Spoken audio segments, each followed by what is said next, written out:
Bill, should I kick it off? Yep. Okay. All right, everyone. Sorry if I scared you with the gavel there. We are live. Welcome, everybody. I would like to welcome everyone to the Monday, January 22nd, 2024 Cumberland Town Council meeting. According to the agenda that we had out, there was supposed to be an executive session this evening that did not end up happening. That may be rescheduled at another date, but we're not sure at this point. So we will jump right into the regular meeting here. The first item on the agenda is the approval of the minutes. That's from our January 8th, 2024 meeting. So moved. Second. Okay, we have a motion. We have a second. Any thoughts, comments, questions? Thank you, Brenda, for being so thorough as always. Yeah, I would agree. She's a real star. Okay, so we have a motion. We have a second. All those in favor? Okay, unanimous. Thank you. Next item on the agenda is manager's report. Mr. Manager. Thank you, Mr. Chair. Tonight, I just wanted to kind of give you a quick overview of the presentation that moving forward in our future community meetings around the affordable housing project, I would probably go in a different direction. For those of you who didn't attend last Thursday night, those at home who couldn't make it, the meeting was at Valhalla. It started at 6 o'clock. It ended unofficially at like 8:45 and officially much later. But that's okay. We were trying to get in a format where we made some informational presentations, and then people sitting at tables would ask questions and write them down so that we could get them, and then we would report them out. The will of the audience, however, was a little different, and TIG adopted very well. The audience really wanted to have everybody hear the questions and have the answers basically back and forth. And for the most part, we were able to answer the majority of the questions, but the format kind of was a little different than we expected, but it worked fine. My part of it was more on the economic impacts of the residential housing neighborhood, and what I tried to explain is that, per the chart on the television here, that municipal financing isn't a linear function. It doesn't go for every house we add so much money and we just keep going that way. It kind of goes along a plane until it basically is stretched so far that it can't provide any additional services. Then it kind of steps up and goes along another level for usually 3 to 5 years. And then we have to step up again, adding a police officer or a public works person or more money to the paving plan. It's not one-to-one. It basically happens over time.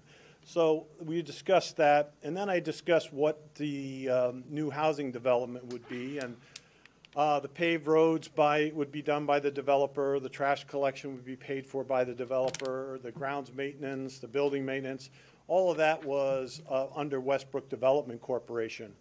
What I also talked about is what about police and fire, and I just basically took their budgets and divided by the number of calls they have each year and figured about a call a month. Even though it's a little higher than what we're getting down on the apartment complex on Route 1, I just felt that was a pretty reasonable assumption.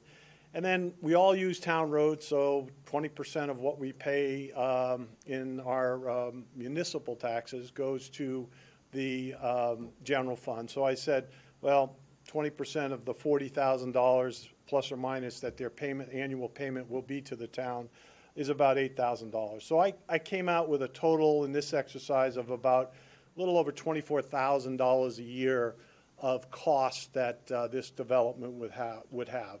And then we talked about education. The developer estimated at 0.7 children per additional bedroom. So the 71 single units wouldn't have any kids, but the other units, the 36 other units, would have the number of kids based on the additional bedrooms. And his number came out to, I think, around 36. When we look at what we have on Route 1 today, with 96 apartments and 45 single-family homes, it's about 12 children that attend MSAD 51. So that's kind of the range we have. Our cost for educating a child is $16,230 this year. That essentially is just the cost of education that we pay to the SAD, divided by the number of children they have reported on their ED 279 form. And that form is at the on the state's website under the Department of Education. It's a form that is submitted each year by the SAD for their kids. And that's public information, and that's where we get that number from each year. So then we looked at the apartments again and how they would be funded. The apartments that we're looking at here, the 107 rental units, would be in a TIF district. That TIF district currently includes Ocean View, and Ocean View generates about $550,000 a year in each of the general fund and the TIF fund. Remember that when we set that up, 50% of the revenue of the 100-plus homes that are in Ocean View would be going to the general fund, and 50% would be going to the TIF fund. And how that's broken down is something we always do during the budget process, but your tax bill is broken down just like this. $1,535 this year is going toward the cost of education, $601 to the town, and 79 cents to the county, and that's how it's broken down right here. Ocean View is a 55-plus neighborhood, and that basically has no children. So right now, it's already contributing to educating 23 kids a year with no children in the neighborhood. The TIF funds, as you know, can't be used to educate kids or actually paid directly for specific town funds, town uses, but they can be used for a lot of capital projects and economic development. And the unique thing about this TIF district, which is different than the other 7 TIF districts we have, we included affordable housing in this TIF district. And when you add affordable housing, you add the ability to add recreation spaces. And I didn't do a good job explaining how the ball fields were going to be relocated. Obviously, the ball fields would have to be relocated if we were going to build on that project. That would be a decision by the council to do or not to do. I can't believe the council wouldn't do something for the Little League, but that project I've shown for probably over a year or so. I'll come back to this slide again. And what that project was, that we would build 4 Little League fields and a parking area on Stiles Way. It does fit on the acreage we have there. It doesn't fit for, let's call it, high school baseball fields. There's just not enough room to put a high school baseball field and 3 other Little League fields. This is probably the most economical use of the land, only because it can fit all the uses. It came up the other night at the meeting about what about mass transit, transportation such as trains and buses. We discussed briefly that if any of the TIF districts were amended to allow for transit, 75% of that money would have to be spent on transit. So TIF District 1 is expiring in about 3 years. If the council said, let's use TIF District 1 and extend it out 20 more years, 75% of what you capture has to be used for buses, trains, those type of things. We've tried buses before.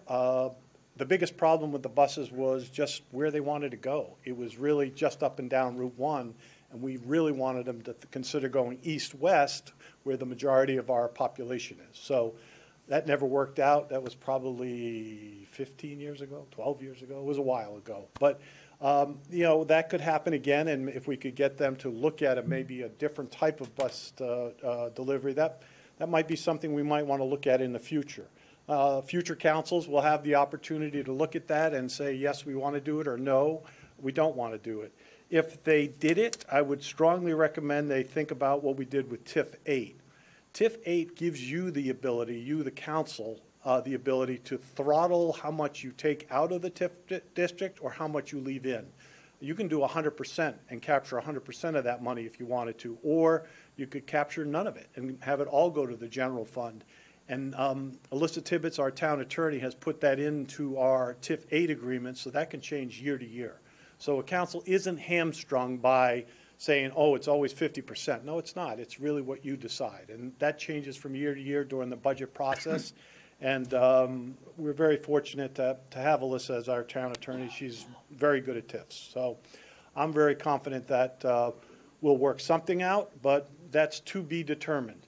If the on Election Day on March 5th, if that is not successful, then nothing happens here on Stiles Way, because honestly, I believe future councils will need to think about potentially using that for some type of housing.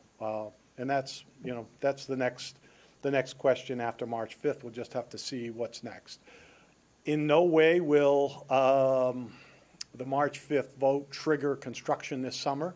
It's probably about a 2-year process. And what I shared with the audience that night was that the schedule would start with March 5th. It would be the first piece where voters would say yes or no to the project. If the project received a successful vote, the next step would be to include the Little League fields and that probably about a 3-4 acre area into the VMUZ, the Village Medium Use District, and that would allow for that use to occur there.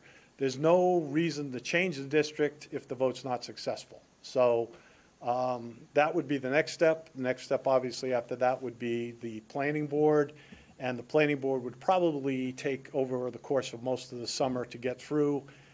And then after the planning board would be funding. And they indicated at the meeting last Thursday night that they would be going for the 9% LIHTC funding, which is the same money that was used by Bateman Partners at the Drown Road apartments that we have now.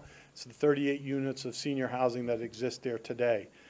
And if successful, it'd be somewhere between a 15-month and probably 18, 20-month period of review and development, and they would hope to break ground somewhere close to about 15 months after receiving funding.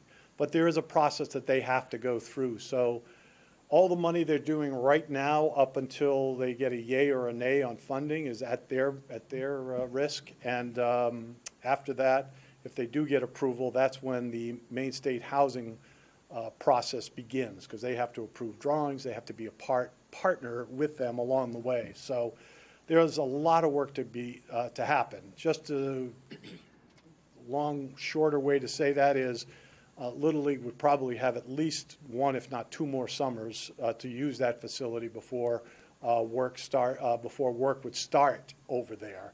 And if we got a positive vote in March for the project, I would hope we would push something forward to begin something of a parcel, regardless of what it is, but somewhere to relocate the playing fields, whether here or somewhere else. That would give us a little bit of time to look at that. So from my standpoint, the meeting was successful. I think we got a lot of questions out. I think we got a lot of answers from people and concerns, and a lot of those will be addressed at the planning board. A lot of these things are part of it, more the planning board application, especially traffic, and traffic would obviously be the big one. A lot of people concerned about, the impact on town roads and town's resources and so forth. So we'll have a lot of those. Over the weekend, I basically been working on trying to get all the questions I could answered. We're trying to get all those answered and out with like a frequently asked questions type of document. So we'll have those all out, I'm hoping, in the next couple of days. I just got to proof some of the final information to make sure it's accurate and there wasn't any spelling or any of that stuff. So hopefully no later than the end of the week, I hope to have that up online, and we'll have some of these other documents as well, including this one. One of the things that I often struggle with is our growth by decade in our community, and it's pretty astounding. And I stumbled across this just flipping through the comprehensive planning document. And when we look at the growth by decade in Cumberland, it's no less a desirable place today than it was 50 years ago. So from 1950 to 60, the community grew substantially, 36%, another 48% in the next decade. That was a pretty busy decade, the 60s and 70s. It really went up. And then it just, kept going up after that. 29% in the 80s. The 80 to 90 was a smaller growth. It only grew about 11%. 90 to 2000, I think that was the great exodus out of Portland area where a lot of the professionals kind of started migrating to both Cumberland and Cape. That was the two choices by a lot of double income families at the time, and we were a very popular landing spot. 2000 to 2010 saw the Great Recession, and I think we saw a lot of people just staying in place. They didn't want to lose any of the equity in their homes, so they basically hung on, and then they stayed through the recession as well as prolonged housing market drought until about 2014 or 15 when things started to rebound. And then we saw about an 18.14% growth, again, in population between 2010 and 2020. And all this comes from basically the U.S. Census information. So we are a popular community. I don't think I can take all the credit or all the blame, as some people might want to give to me, but it's not going to be any less popular going forward. I think the difficult thing that I have come across is that the concerns that were raised the other night, Thursday night, and continue to be raised by the community are just the amount of growth that people have seen in our community over the years because it's such a popular place. We do have growth ordinance in place. Most of the exemptions in our housing were for senior housing. We didn't build much affordable housing, but the senior housing was pretty substantial. But today, I think that growth is a huge concern for people thinking it's going to basically push them out of the community. My argument, and will continue to be my concern, is that if we don't do it, I don't think anybody's going to do it. And if we can't get a more diversified housing stock in place, I don't know what's next. More of the same. And to me, more of the same is not a good plan for Cumberland because it doesn't allow for a diversity in our community. The biggest issue I see today is what is considered affordable.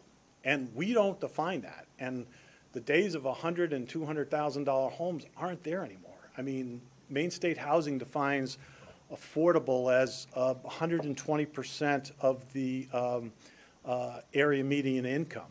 And when you look at that chart, there's about 20 different communities that use that same chart. So everywhere around Greater Portland is using those same numbers. And when that number looks like $140,000 per family, it seems like incredible. And then when you see what a $140,000 family can achieve in a home, it's $428,000. And when you think about that number, you can't wrap your arms around. I can't. I think it's incredible. But, you know, people thought it was incredible 31 years ago when I bought my house for $100,000, and people are going, oh my gosh, how are you going to do that? You know, none of us could afford our first house. And I don't know. I just think I'm catching up with the times perhaps, but the cost of housing today is very expensive.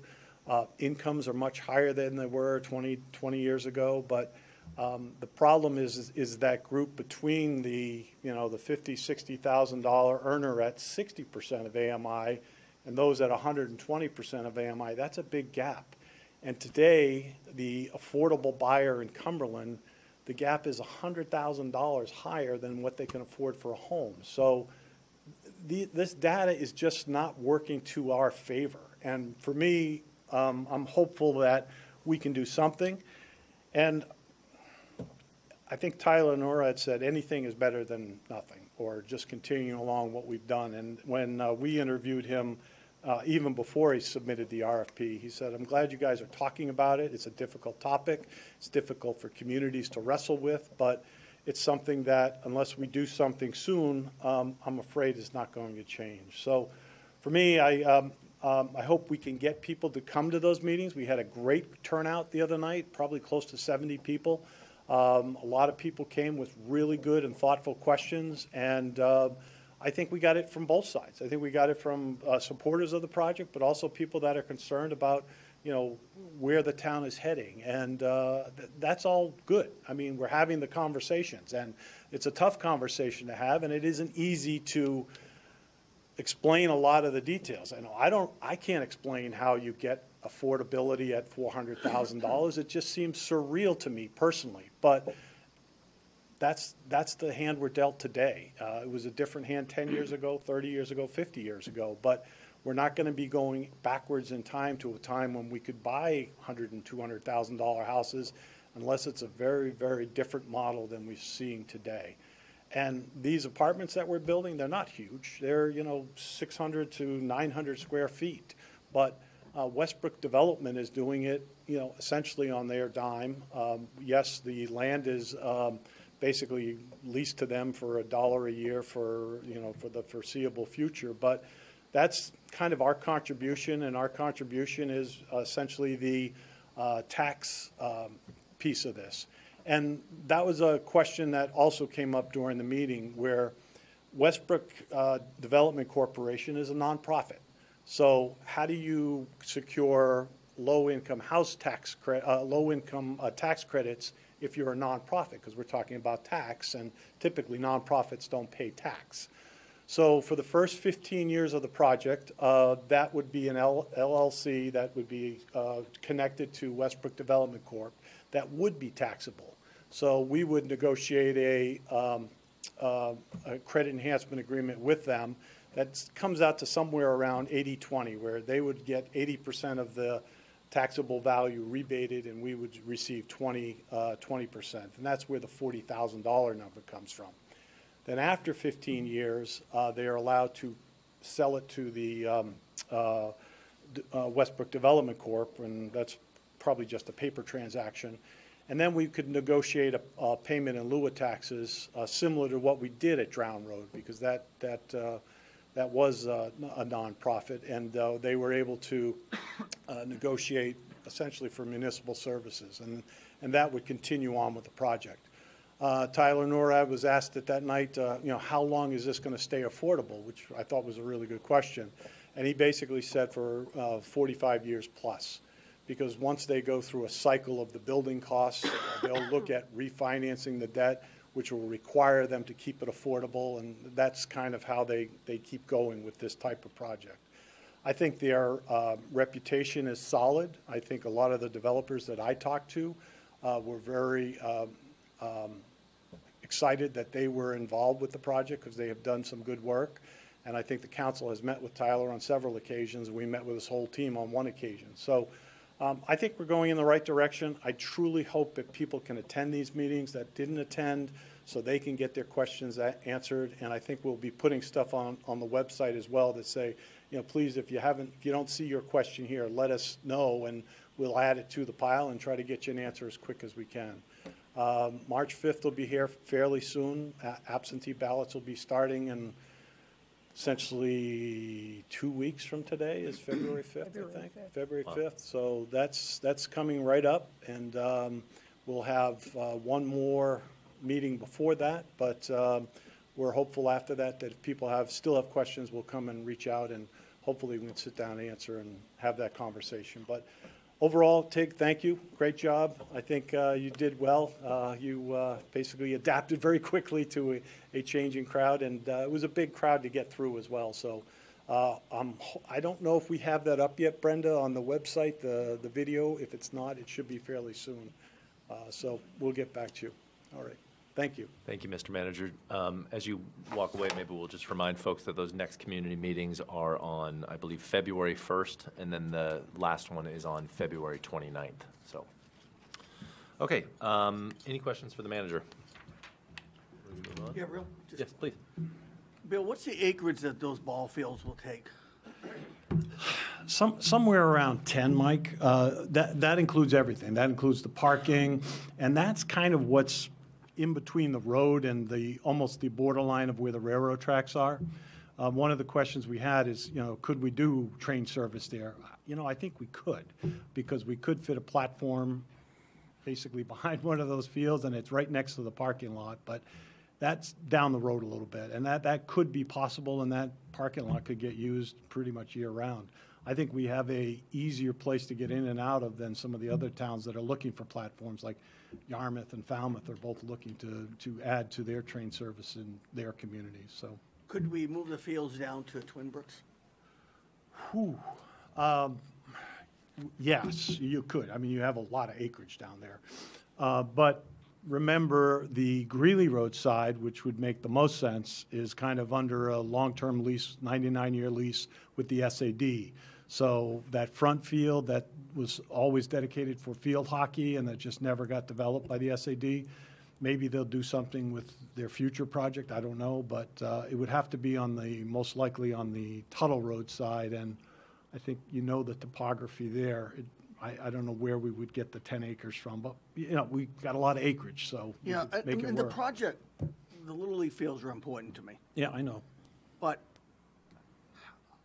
I always worry about doing something down here at Stiles Way because for those of us that lived that whole salt shed nightmare for years and years, it was important that we had the space to put a project where it wasn't welcome in any other part of our town. And I worry about, you know, if we ever needed a new garage for whatever reason, if we needed Very true. a police station, Stiles Ways has the acreage, but once we Once it's gone. plant apple trees and once we put ball fields, we can talk a good game, but it's not gonna happen. And that's my only worry with, but like I said, the fields are important to me. I really have a tough time putting them down Stiles Way just because I think we're gonna need them for municipal uses and. Well, let me come back with what might be able to happen on Tuttle Road, just to look at it. There's no rush right now. No, So we no. can play around with that, and it's just a template, so it's pretty easy to play around with. So. Thank you. Yeah, sure. Regarding the fields too, it might be appropriate for the school to put some fields in because they've taken over, they've created the loss of 2 fields already, which is why this went from 2 fields to 4 fields at Stiles Way. So that might be an appropriate ask for them to put fields over there. The other place to consider, and I mentioned to you, is behind the town garage. We have, The civic lot, how many acres? 8 acres, 9 acres? 4 or 5. I don't think it's 8 or 9. Okay. But if it's that big, it's not all usable. It's in slopes Okay. and stuff. All right. But I think So there's that's another about 4 place to acres, look. so. And I have gotten, I just wanted to share with the council, I've gotten a lot of kickback, a lot of feedback that Little League and this project are being tied together. People are angry that that's like, if you support Little League, vote for this project, and that's how people are feeling, and they're concerned about the message. And also concerned about the amount of time town staff is spending promoting the affordable housing project. So I just wanted to share that back as feedback, wondering, I guess, there may be people here tonight who speak for or against it, and I guess that's their right during public discussion. But that's the feedback that I've been getting. And then, I guess that's it for now. Can I add one, the question about this, should the school add these additional fields? I'm just trying to conceptually think that through. So if the school added these under their financials, right, they paid for these. No, they don't have the Little League fields. Well, I'm But they guessing, but had you 2 mentioned the school fields should at- pay for them. And so I'm just thinking, On because campus. if they pay for those, that will increase their cost, which will then get rolled into our mill rate, which will then all pay taxes on, right? But what they as did opposed here to was using they TIF funds. gave Little League the land, and then the Little League organization built the fields. Okay. And the same thing could happen Okay. on Greeley Road. I wasn't going to bring this up. I was going to bring this up on the new business, but I think it's appropriate for us to have a workshop session to talk about this because we are considering the potential of 4 fields versus 2 fields. My pet project, one of my pet project is that train station. So, you know, from where I sit, we're going to draw the train station and then put the ancillaries around that, which would be the ball field. So I think it would be going forward that we should have a workshop and we consider all the land that is in the town of Cumberland that's available. And we should also consider the assets in North Yarmouth because we know that the Little League system is a combined 2-community effort. And So I think we should take a broad brush approach initially before we make any hard and fast decisions. But my one pet piece of this is the train station, and That's a I great will idea. fight vigorously for that before we. No, I think that's a great idea, Bob. Happy to do that and happy to bring it back. And just Again, want I to be didn't clear want to that disrupt the meeting. This was something I was going to bring up in new business, so maybe we can bring it up again later. but this would all be owned by the town of Cumberland, not And I controlled by like that any other piece. entity. Right. So we would control it. So if we needed the space for, fall soccer or whatever, I mean, all of these spaces would be available regardless, what that, springtime use or summer use was. I think, however, the Little League's interest is to expand baseball for longer periods of time, and our proposal doesn't have lights in it. So if they wanted to put lights in, that would kind of be on their dime, and they'd have to have some investment in this as well. So those are all the things that are probably going to come up after the election, one way or the other. I think they're going to need more space, regardless of what happens on March 5th, and I think they're trying to brainstorm with us. As you know, I've been talking with them for a while, and I think Mark has, and I know Chris Bolduc has Chris and Peter Bingham have been talking with them for probably about 3 years now. So they have been trying as well, and we've been trying to figure out where this would be best located, from a traffic standpoint, from a parking standpoint. Parking is always a killer in all these projects. So Twin Brook is not a bad alternative, only because we have the parking there in many cases. But let's see what it looks like, and we'll try to schedule a workshop in February sometime. Yeah, just one thing I wanted to clarify. When we talk about the new fields, just for the folks at home, that's both baseball and softball, correct? Both, absolutely. Okay, Always so we has talk been. a lot about the baseball, but I've got an 8-year-old who's very excited, and I just want her to know that she's taken care of, because also to Bob's point about West Custigo, which I'm glad you mentioned, it can feel a little tight there. So I think some of us are also excited about the prospect of having a little bit more space, and also if you have kids that play baseball and softball, being able to watch them both at the same time is a really exciting thing. So. And that's the great versatility of the skinned fields, is that you can move the bases very easily back and forth, and you can go from Little League to softball to other things that we just don't have the 300-foot fence lines. That's the big issue. To get that far out there would really take most of that area. I don't even know if we could get 2 full-size fields there like we have on the Greeley Road side of Twin Brook. Any other questions for the manager? Okay. Seeing none, we will move on to public discussion. Thank you, Mr. Manager. Public discussion is for comments on items that are not on the agenda. Comments are limited to 5 minutes per person. Rebuttal comments will be limited to 2 minutes. Public discussion topics may be brought up again under new business for further council discussion.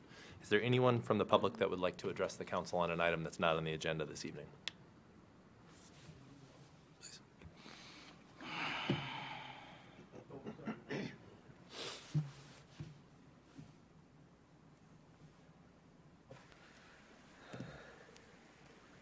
I'm going to ask you to bear with Bruce Sherwin, Blanchard Road. Bear with me. I am not feeling well tonight. I'm in tough shape, so I'm going to do the best I can. And I'm going to ask, I got a lot to talk about. Only 5 minutes, huh? What do you think? I think we'll give 5 you. minutes. I think I'll give you the rebuttal ahead of time. You can have 7 minutes. Well, first of all, let's talk Little League fields. The first time that I knew it was 4 fields we're doing instead of 2 was on a letter from Miles Hunt that I asked him to give me. I've known Miles Hunt for a long time. I coached him in basketball. I've known him a long time. I have a lot of respect for Miles. But that's the first time. In all this process, all I thought was we were moving 2 fields. Now we're building 4. The second thing is North Yarmouth kids use that field. Like North Yarmouth kids use the school and they use the library. North Yarmouth should have some financial involvement in this. We own the land, I understand, but we should be charging them something like we do the library. When we start building fields and spending $3 million, they might have to come up with 800 or 1,000 or a million, whatever the percentage is, to help us taxpayers out, like me, us poor taxpayers. There's other ways to get Little League fields. I think if the school, I'd rather see you deed the land to the school and let them build them, be part of the school. Then it automatically becomes in with the school, North Yarmouth's paying their part. That's a way to look at that. You can have a capital campaign for Little League fields. And I will commit right now, if we do have one, I will pledge $10,000 to it. We could do that. Somebody could arrange it. I'm not a good capital pain person, but there are good ones in Cumberland that I would help. And I can be very helpful sort of in the background, not in the foreground. I'm not a foreground guy. So there are other options on Little League. Tying the Little League to this vote is a tremendous problem.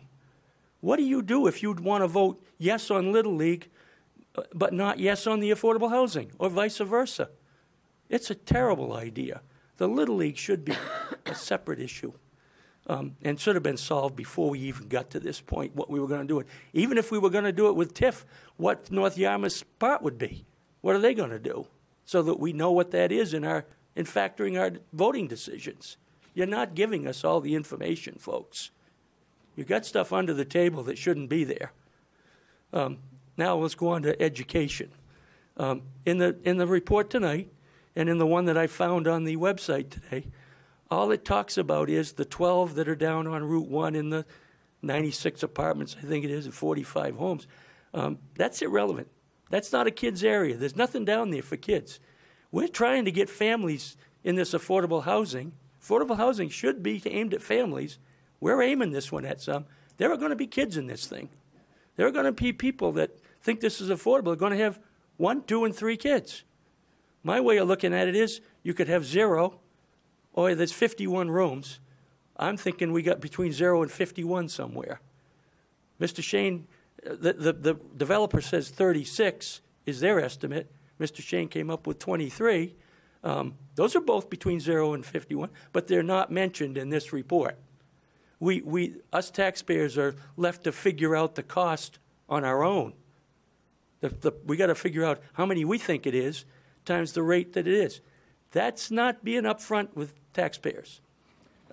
You give them some examples. They don't. Some people won't even know how to deal with that paragraph. All right, so that's education. The wording of this referendum, it doesn't mention anything to ask us, are we willing to spend $3 million on moving Little fields, the Little League fields?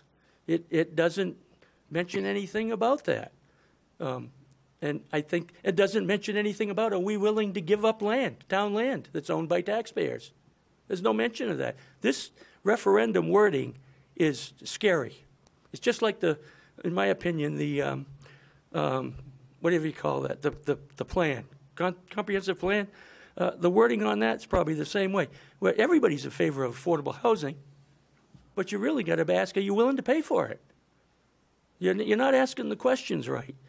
And lastly, I have a handout that I've developed that I am going to start handing out Thursday. I would like to have permission to give one to each counselor and Mr. Shane tonight to review and get back to me by midnight tomorrow with anything that you find wrong in it. I don't know. I'm not so interested in your opinion as I am, and I want to make sure that my facts and your facts coincide, that we're not arguing at the next meeting when I give these out that my facts are not right.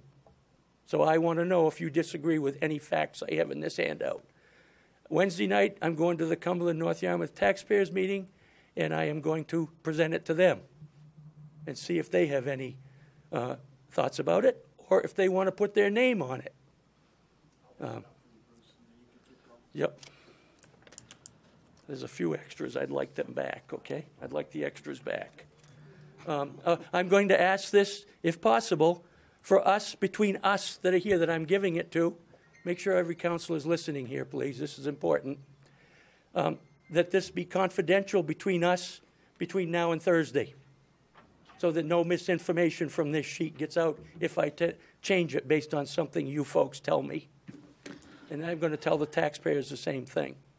I'm going to give them a shorter window because I'm pretty sure they're going to agree with what's on it. There's some things on it that you people are not talking about, and there's some things on it that are a little different. And there are things on it that I've taken right from Mr. Shane's, quoted him on stuff. So that's the story on this. And once again, my plan is to start, let's say I'm going to start giving it out at noon Thursday, to give the taxpayer group Thursday morning to get me changes. I don't think I'm going to be changing anything, by the way. I think this is a well thought out. I'm a guy that knows my details. These facts are going to be accurate, folks, and they're going to be going out. And I'm planning to give. I don't know where I'm going to give it out. You might see me at a Greeley basketball game handing these things out. So that's all for now from me. Thank you.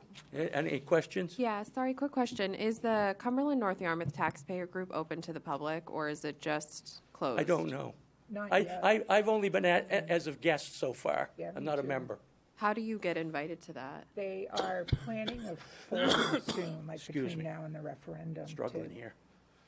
To go, but I So would, it's if you were interested, I would reach out to Bill Young or Terry Maloney Kelly or Cumberland. There would be other people if you were interested from North Yarmouth.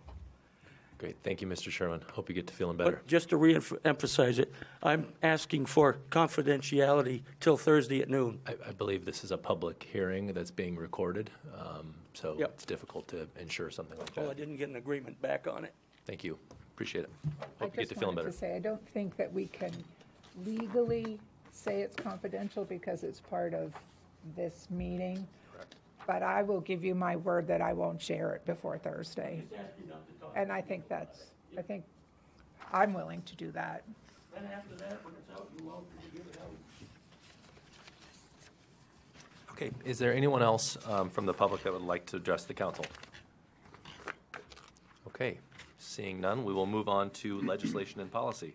First item of business here in legislation and policy is 24-004, to hear a cemetery report from Mr. Robert Story.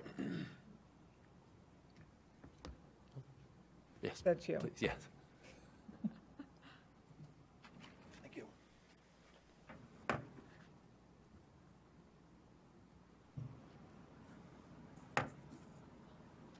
Okay,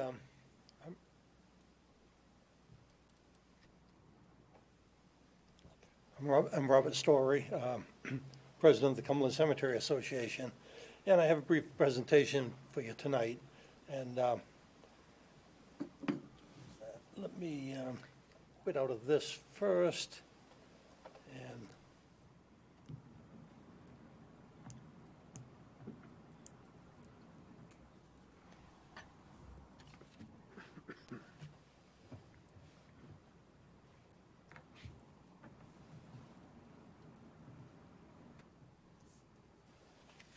okay, the Cumberland Cemetery Association was organized, incorporated in 1933 to manage your cemeteries. The cemeteries belong to the town. We just oversee the monies, the maintenance, the sales, the whole thing. And it's kind of interesting to see what was said in 1933.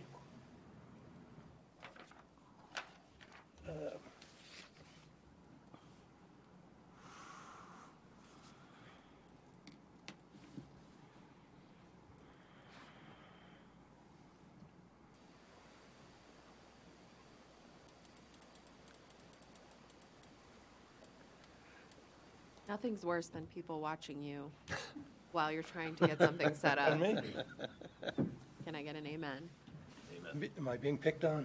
No, not at all. It's I hate it so much when people are watching me while I'm trying to Okay, set something up. this is what they said in 1933. It seems desirable to better to assist in the perpetuation of the memory of our ancestors and their kindred by carefully preserving the last resting place of all who lie buried in the cemeteries of the town of Cumberland, and to inspire in the minds of the present and future generations a high sentiment of regard for the burial place of the dead, that an organization be formed.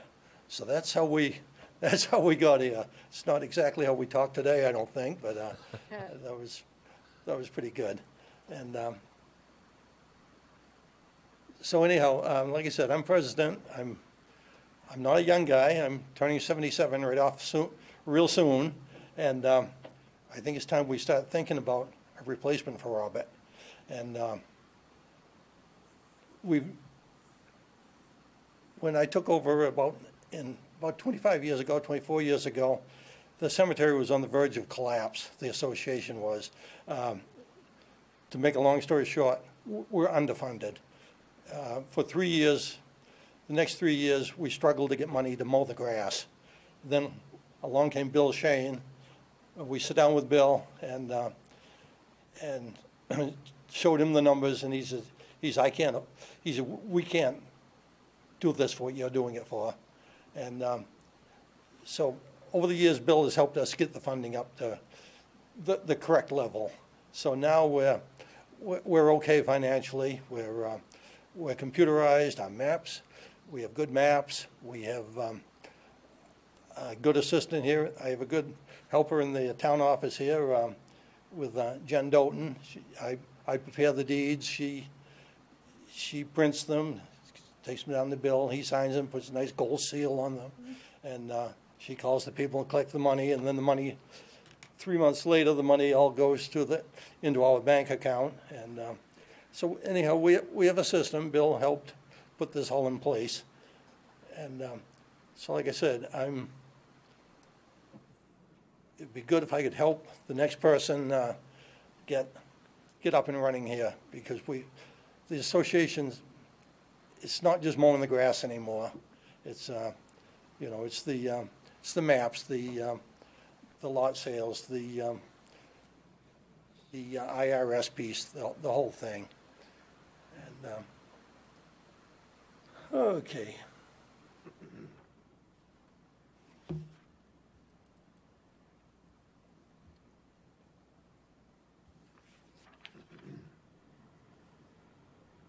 Okay.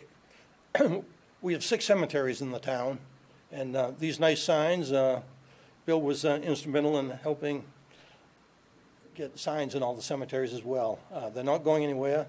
They're sitting on a precast concrete base, about 2 feet by 4 feet, I think, plus the posts are set in another 2 feet of concrete. So they'll be here for many years to come.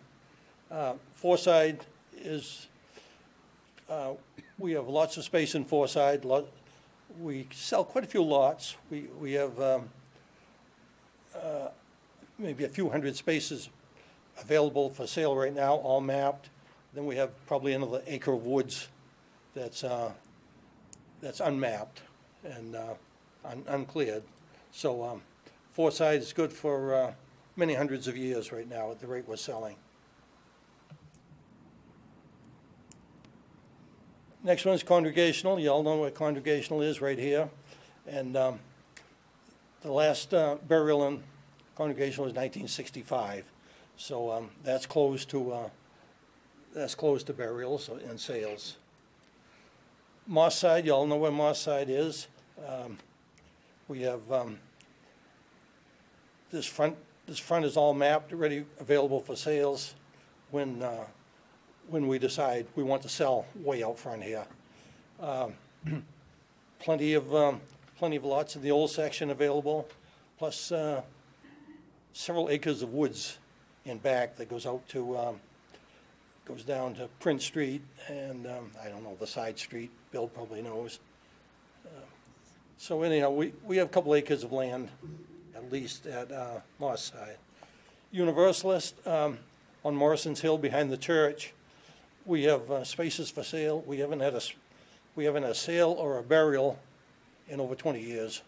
So it's a nice little cemetery. Methodist Cemetery, across from at the corner of Methodist Road and Blackstrap.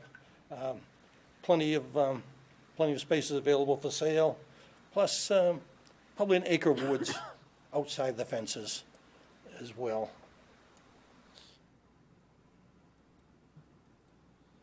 Ferris, right here by the fairgrounds. Plenty of space available. We have quite a few sales, quite a few burials in Ferris, but by quite a few, total last year for the whole town was 14. So we're not killing it on lot sales. I'll be honest, I would have just assumed there was no spaces available. So this is cool to see. Yeah, Might have to get out and buy myself okay. where I'm going. Yeah, just can't go to Congregational. Yeah. You remember the last year, the two young ladies stood up here with me, Ella and Emma. We met and cleaned cemetery stones for 4 days, and they only showed up a couple hours a day. They had a zillion things going on, and but Bob, did one of those girls go to the Air Force Academy? Emma Richard, I think, yes, went to the Air Force Academy. Wow. And I think Ella, she went to college in Rhode Island, I think. Here we see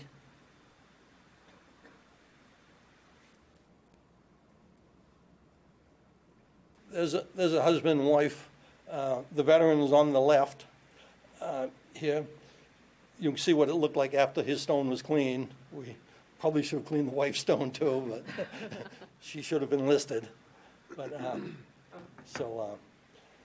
Bob, so who puts out those designations for the veteran cemetery, for the veteran graves? Who does that? what do you mean the designation? You see the emblem with the flag on it, the star? Okay, when these have been around forever. This one's been cleaned up and painted. Herb Foster actually did these that you see the fresh paint on, and a law was passed a few years ago. Every veteran's flag has to have a flag holder, and there again, it was before we had much money. I went to the council, and Bill Shane, Bill Stiles, and a few others come up with the money to get the flag holders. So Yeah, but you're the guy that's putting them out there, and you're the guy that knows where they all are, so. yeah. Had a lot to do with that project, which we're very proud Yeah. of. So anyhow, since then I think the few get pilfered. I think they have legs. I think they head to other towns and this type of thing. And so since then, we're in better financial shape. The association buys them. I probably have 20 in my garage right now that ready to, as we need them. So if I get notified a grave is missing them, then we can get one out.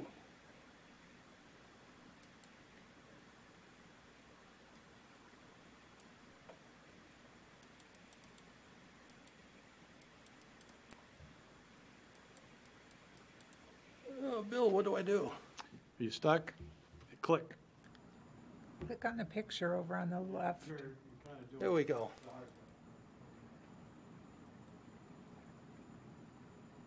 Now, do you see those on the left, those pictures you have on the left of your slide? Are you seeing- you click on one of those to go to the next one. There you go. Okay. Every year we have an annual meeting in April, and we budget what we call special projects. This is Universalist, the cemetery that we don't make a dime in, and on the right here was sort of a road, sort of lawn, and at first I was going to rebuild it as a road, but decided that was kind of crazy. It made more sense to grass it. So we hired out a contractor, went in and loamed it. The town got a hydroseeder from North Yarmouth, and they went in and hydroseeded this. And the grass started coming back a little bit before we got frost. And here's another view of the Universalist, the special project. The other special project we did was the roadways in Ferris Cemetery.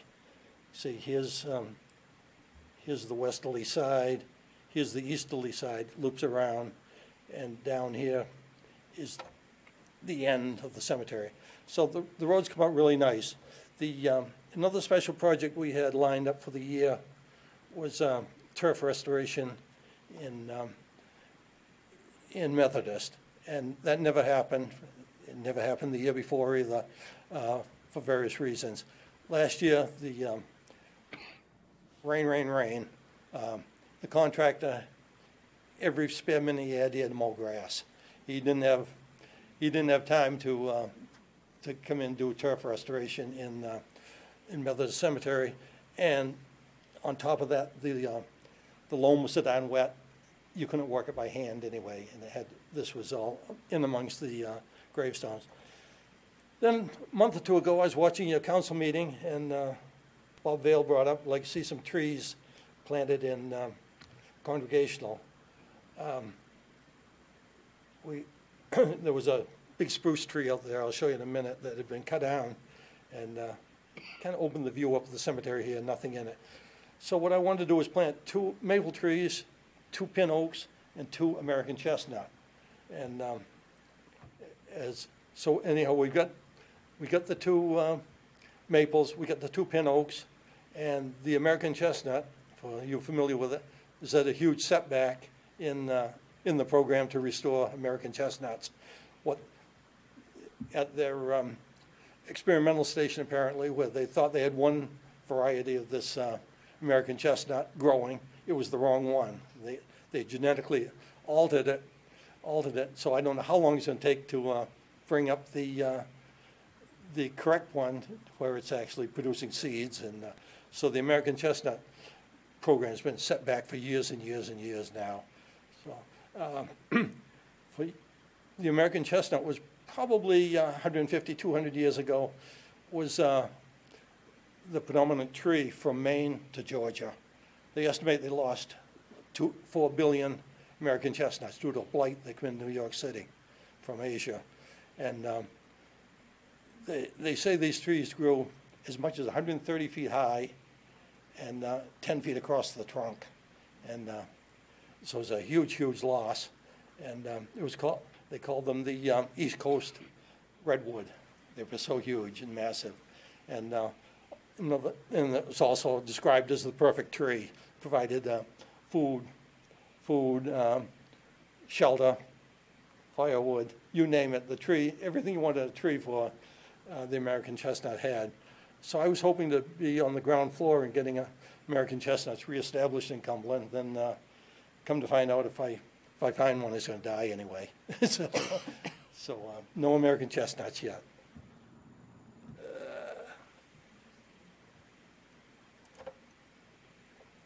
Where am I going next? It's different than a horse chestnut, right? It's a different tree. Okay. Let's talk a little bit about money here. The spaces we sell for $600 per space. We haven't had to change that since 2014, and my hope is we never have to change it. With the proper funding from the town, and I'll show you in a minute what we do with what the perpetual care does for us and everything. We're okay financially. We're balancing the budget every year, and like 14 spaces a year, another $100 a space isn't going to make or break the association at all.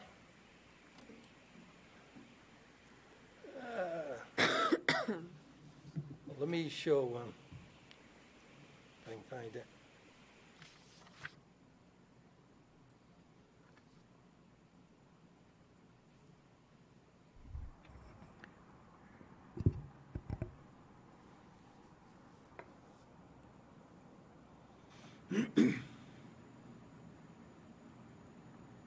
If I were to buy a lot for myself and then decide I didn't want it later on, is it transferable?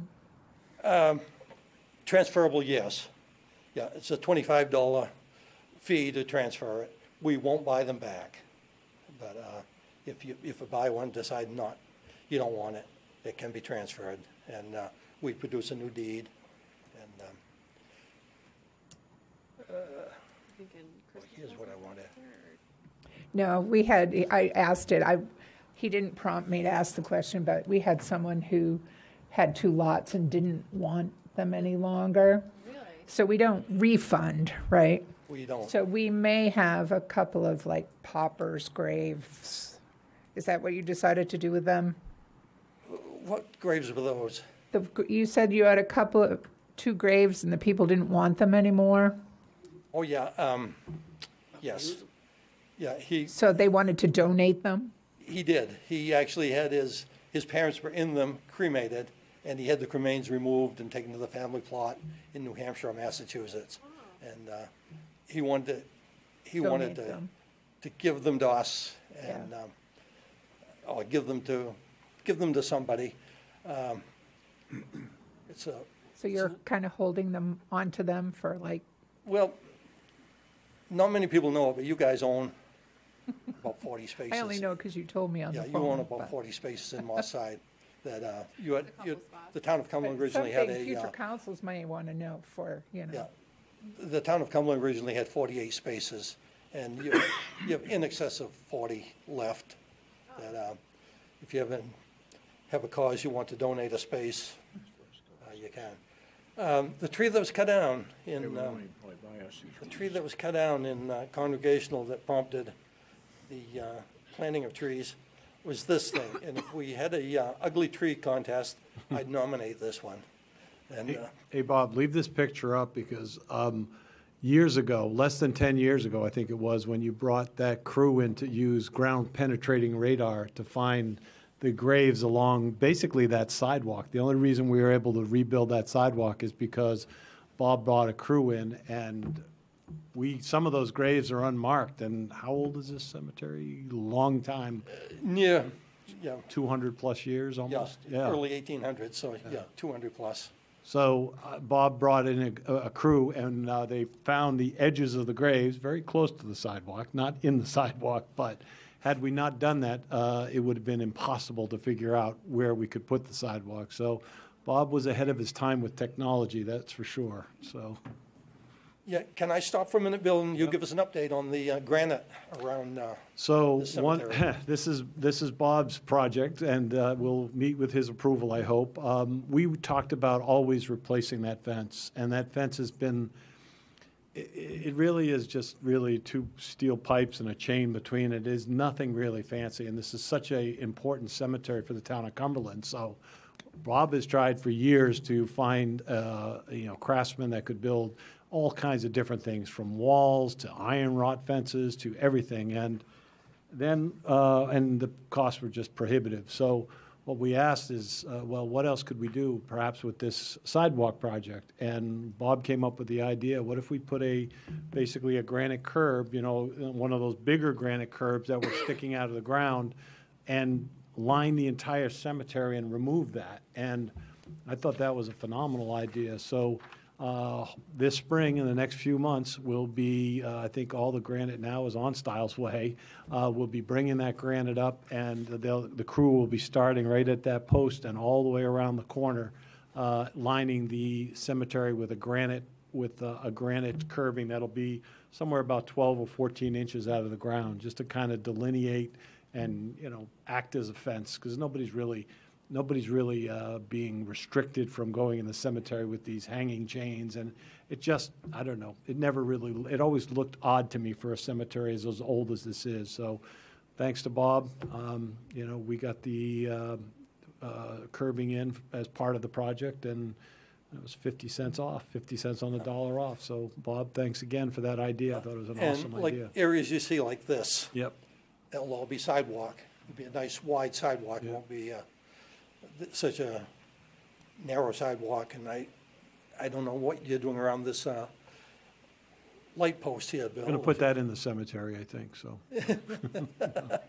No, I think we've got enough room around the corner, but Bob, now that you've done that and you've really let us know where we can go, it's a huge plus, and it'll be such a great addition to Main Street and to kind of one of the most important cemeteries we have in town. Okay.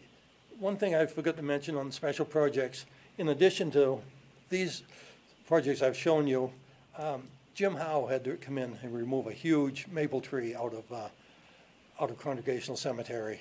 And Jim uses us very well. Part of the tree come down in the winter and broke some stones and that type of thing. And I guess the town crew must come in and pick that first leader up. Then the second leader was hung up, and big thing. And Jim Howe came in and got that out immediately because it was a safety hazard. And then he came back this fall and removed the entire tree for us all the way down to the stump, to the tune of $1,600, which I thought was really, really reasonable and a good price. And the wood went to the Cumberland Wood Bank, and so nothing was wasted. Okay. Whoop. What's going on here? Jim. Was he from North Carolina? Jim. He did our maple when it fell in our house. Okay. Let's talk about everyone's favorite subject, money. I'd have done it for you for nothing. You have enough on your plate. Okay. When we sell lots, the state of Maine says every lot you sell, at least 30% of those dollars have to go into a perpetual care fund. Years ago, our association elected to put 50% of those dollars into the perpetual care fund. And the fund has done quite well over the years. Of course, it's 90 years old now, the fund, so it should do well. So, but we can only touch the growth on that fund. We can't touch, the principal can never be touched. So when you hear perpetual care fund, it's the fund that's perpetual, not the care. And the fund goes on and on. And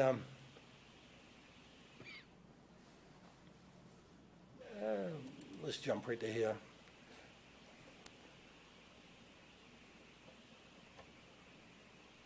Rotate, rotate, rotate.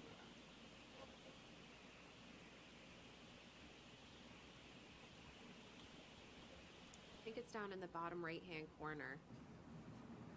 Up a little bit. Yeah, on your, there. Oh, There you go, up a little bit more. There you go. here we go. Yeah. Okay. The fund has done very well. This year, at the end of December, we had $388,397.07 in the perpetual care fund. You see here we had,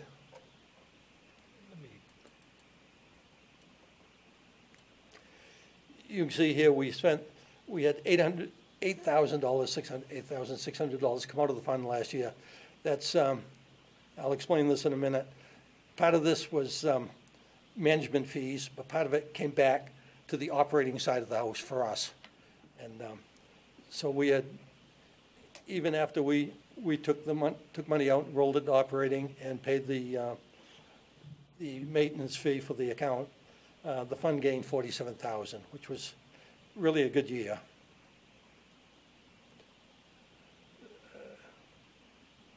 What's the principal on that? Hmm? You said you can't touch principal. How much is your principal? How much the principal? Yeah. Around 200,000. I haven't looked at it recently, but That's a healthy. our investment policy, if you want to see it.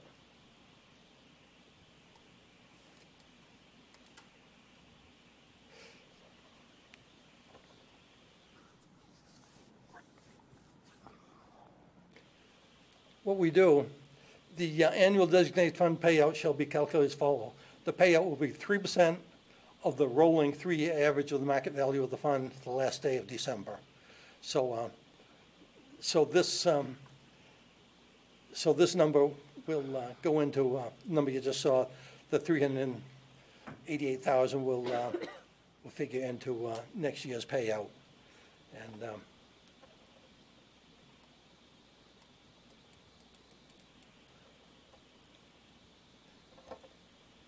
Let's see here.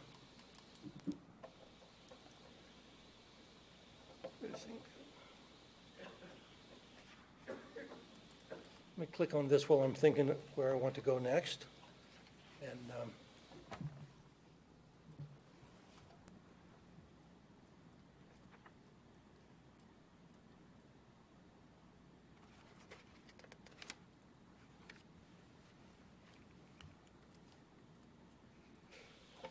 the fund manager of the Perpetual Care Fund sent me a card at Thanksgiving time. Donations have been made in your name to the following organizations: the Good Shepherd Food Bank, the Barbara Bush Children's Hospital, and the Press Herald Toy Fund. So that's good, all good stuff. And let's switch gears and go to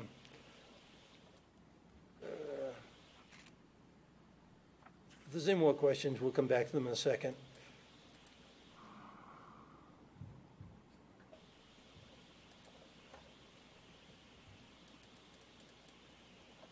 What'd I do?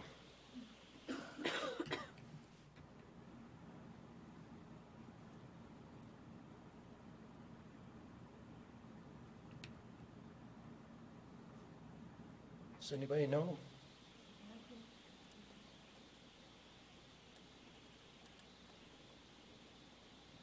Oh, this is too bad. Let me sign out. I think you might just need to zoom in from where, oh, there we go. Okay.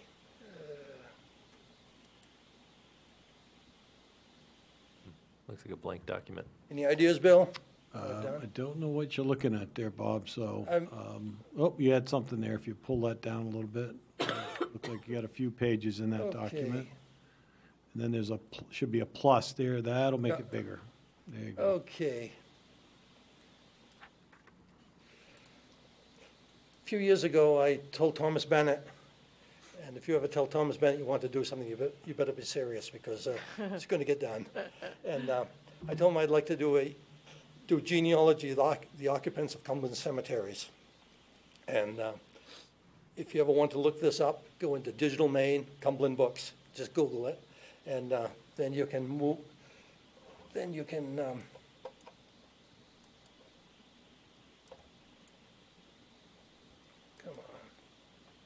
on. Could use the down arrows on the keyboard, too.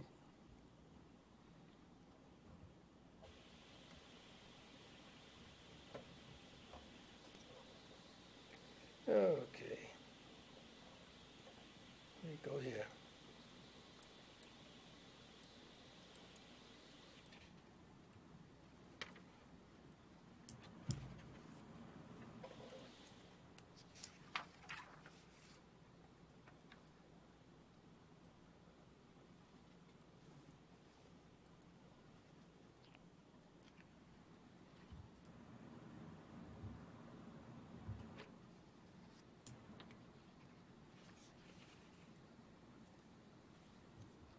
Quit and try again.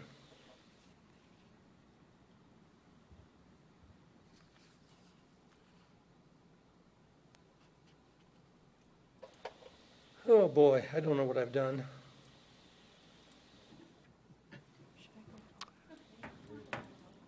I think I better.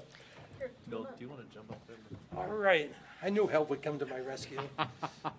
Thank you, Dave. Help is on the way. Okay, so, and this is the right document, right? Yes. Okay, cool. All right, where's our It Zoom? wasn't gonna be me getting up there.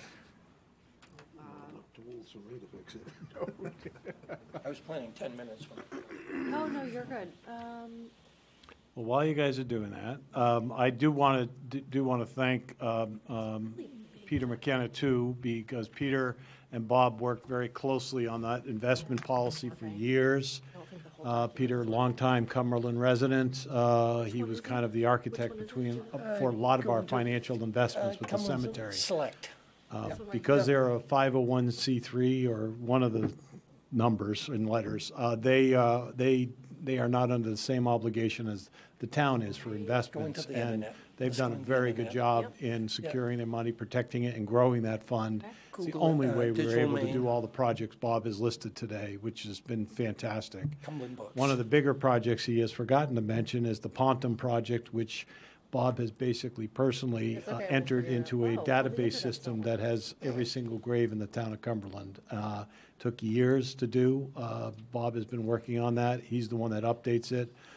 He produces the maps every year, so our cemetery superintendent can basically mark those that are available, those are not. So this is all done through the Cemetery Association and without the town. We would pay in excess of 6 figures to do all the work that the Cemetery Association has done and manage those cemeteries all throughout town with the maintenance and the upkeep and all the investment in that infrastructure. It would be much more not cost effective for us to do it than it has been.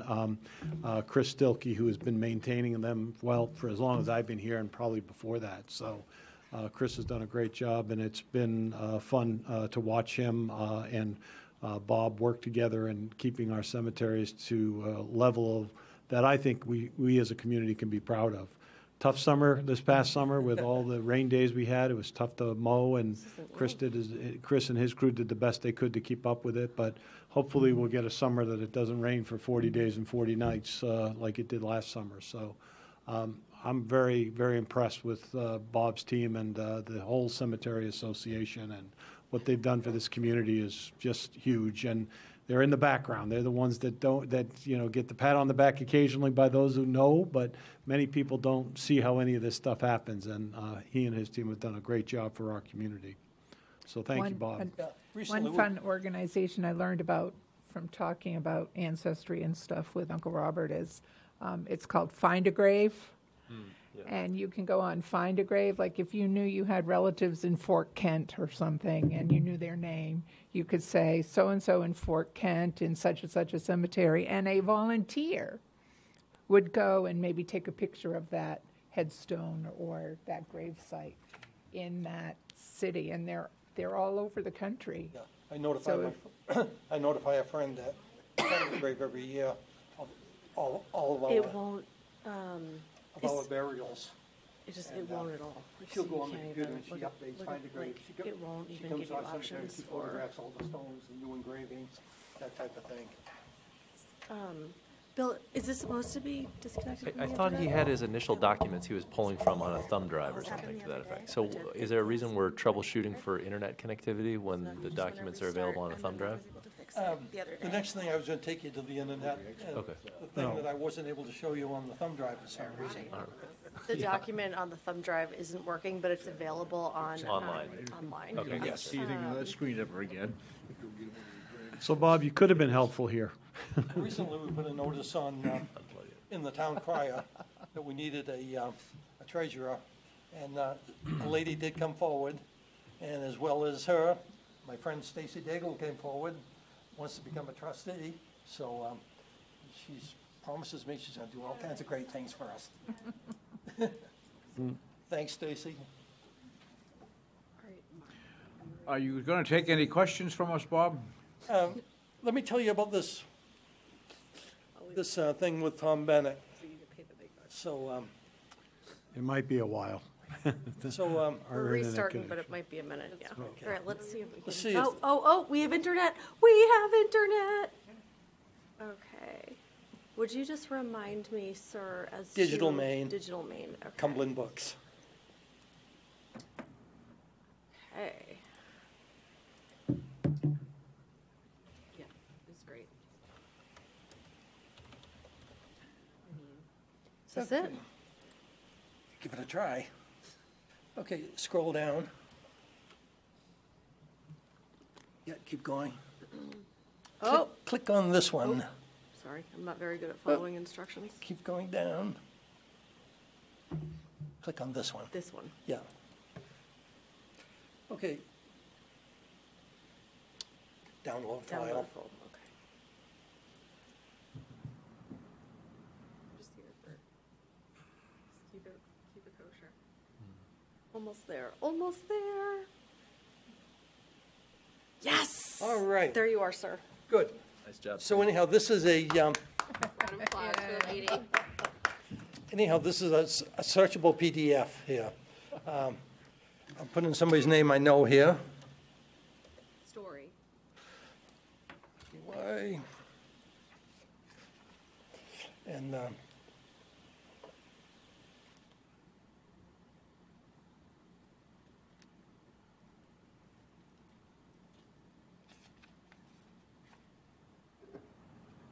Thomas Bennett helped you with this? Yes. Is there just a forward arrow you could click on the keyboard? You just like enter. gosh, I'm not going anywhere here. Take.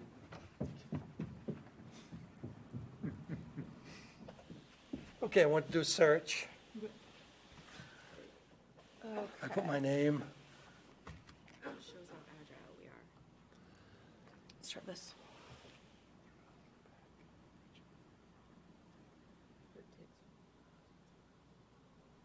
Okay, okay. One. Okay, let's blow that up a little. For chickens. That good? Okay, beautiful. So anyhow, you have somebody buried in the cemetery. This is my brother Don's story. And every time you want to see the story shows up in this document 10 times. There's Don again, our father, his kids, Don Richard Jr., James, Timothy. So, and you won't find very many stories in here, but if you want to go to West Cumberland, find a lot of Wilsons. And the whole town is related to the Wilsons, and you're probably related too, Ronnie, somewhere. And so we've got, I think right now, I think there's 321 names or something in here. I think I've probably got about 400 total ready to go when I'll download it. And I'll download it, send it to Thomas. Thomas will update the thing on the computer. So I was ready to roll this out to the town the day that I was at the library putting together a PowerPoint. The day Bill Shane called Thomas Bennett and told him, get to the town office, we're closing the town. And so this project never got rolled out to the town. So at some point, what I want to do is revitalize the project, get people to submit the genealogy sheets that we have, and we'll get this updated on the computer. But it's for somebody like Ronnie or Shirley or Mike, it was been here a long time. It's interesting to go through these and see who's related to who people are, where they came from, and you'll be able to find people that you know right in cemetery to cemetery. When you walk through here. Okay, I'll take questions and let other people get going. No? I noticed a couple of dates on the cemeteries that they predate the formation of the town of Cumberland.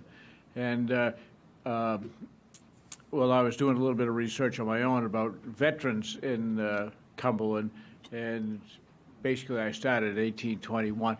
Do we have Civil War, not Civil War, but do we have Revolutionary War veterans that predate the birth of the town of Cumberland? Ooh, I don't know.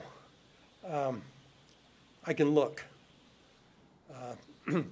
I'd have to go in Ponham, and in Ponham I can search the veterans, I can search the era they served, all this stuff, and print a report. So I can let you know if there's any. What are you asking? Are they pre 1821 or? Yes, pre-1821, yeah. Yeah. Yeah, I can go and try to find some. I'm on a roll here now. I know there's a lot of smaller cemeteries sprinkled throughout the towns. Do you have any involvement with them as far as public access or upkeep or databases and things like that? No, I only know of two. I know the the Butterworth family down Middle Road, and I know of the Allen family on Wynn Road. And actually, I think we might have been talking a little bit, Bill, over the years of possibly us taking over the Allen Cemetery. But as I recall, if the town took over the cemetery, that parcel of land, correct me if I'm wrong, Bill, that parcel of land is big enough to be subdivided, that the house is on. If we took Exactly the, correct. if we took the cemetery out of that parcel of land, the parcel would be then too small to break into two lots, so that died. And I don't know of any more cemeteries around, Bob, than those two. But we don't need it. You know, it'd probably be nice to, somewhere on my computer, I do have all the burials in that Allen Cemetery. So they're not in the town's computer. Mr. Cobb? I just want to commend you, Robert, on all the work that you've done over the years. You are so organized and have done so much for the Cemetery Association, it's unbelievable. I mean, what you've done is really remarkable, to be honest with you. I mean, because to replace you is going to be extremely difficult. So don't go anywhere. Yeah, 'cause I'm I not a know you- computer geek, I though. know you're a book of knowledge on this, and you've done a phenomenal job, and I just want to thank you for it, so. Yeah, yeah, and I want to thank you people for getting us financially Well, where we have to be, because, you've done a great job. because when I went to Bill Shane 21 years ago, I was ready to turn it over to the town. There was, you know, I had a vision for the cemetery, and it wasn't just mowing the grass. You've done well. Did you have Okay. something? Thank you, Robert. I think we had Yeah, one and, other comment, or question. And I have a lot reserved for Mike Eads. Okay. Well, he's not done here this One evening, so. question or? And every time I ask him about it, he grins. Look at him. We just talked about that, yes. Yeah. Okay, final. Oh, yeah, I was just curious, since you alluded to at some point your retirement, I was just curious kind of how much, clearly the effort and the love that goes into this is really apparent, but I was just wondering kind of roughly, how much time do you spend kind of working on this? And also, do you have any knowledge as to what other communities do? Is it mostly association-based, or do the towns for the most part manage? If we know that your retirement is Most towns impending, do- Most towns do have an association of some sort. The luxury we have here of being a 501c, we can, I won't say invest our money at a risk, but we can certainly invest it different than if you people control this money. If, like, we gained 49,000 last year, 47,000 on 350,000. What would you have gained on 1%, Bill? 2 now, thank you. Two, Bob. all right, yeah. So there are some definite advantages, but there's no two, I swear there's no two towns that operate the same. And as far as a lot of these, like Bill was saying, a lot of these policies we have are second to none. They're written by Peter McKinney with me at his elbow, but he was the brains behind a lot of these, the spending policy, the investment policy, the rules and regulations. And I might mention, you'll find the association on the town's webpage, and go down this, when you see boards and committees, even though we're not a board and committee of the town, go down anyhow, Cemetery Association, double click on it, you'll see the 6 cemeteries come up. And you can go to map of cemeteries, you can go to the occupants of the cemetery, and I'll probably put more interesting things on. And one thing I've always thought I should do, and I guess I can legally do it, is put on all the spaces that are sold and who the owner of record is. Because there's hundreds of spaces out there that the ancestors have, not the ancestors, down there, yeah, I'm losing my mind here. Families don't know that they own all these spaces in our cemeteries. And I had a call from the Kopp family the other day. I said, well, Ronnie's father bought 12 spaces. And I said, 3 of them are occupied, and one more is reserved for his uncle. Other than that, there's 8 spaces available. And, so a lot of the stuff is, I know it, but the people don't know it. Yep. And so I might get that on the computer someday, who owns what. That'd be great. Yeah. Well, any other questions for Bob Story? Thank you, Robert. Yeah, thank you very much. Appreciate it. Sorry, everybody.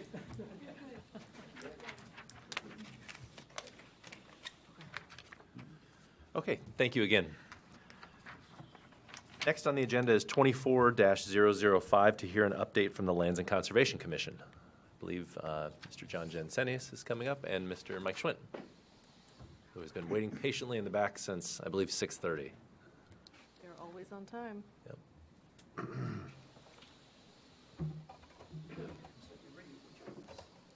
She had a printing business over in West Falmouth. She just retired. Give me a second. I'm just here to click. I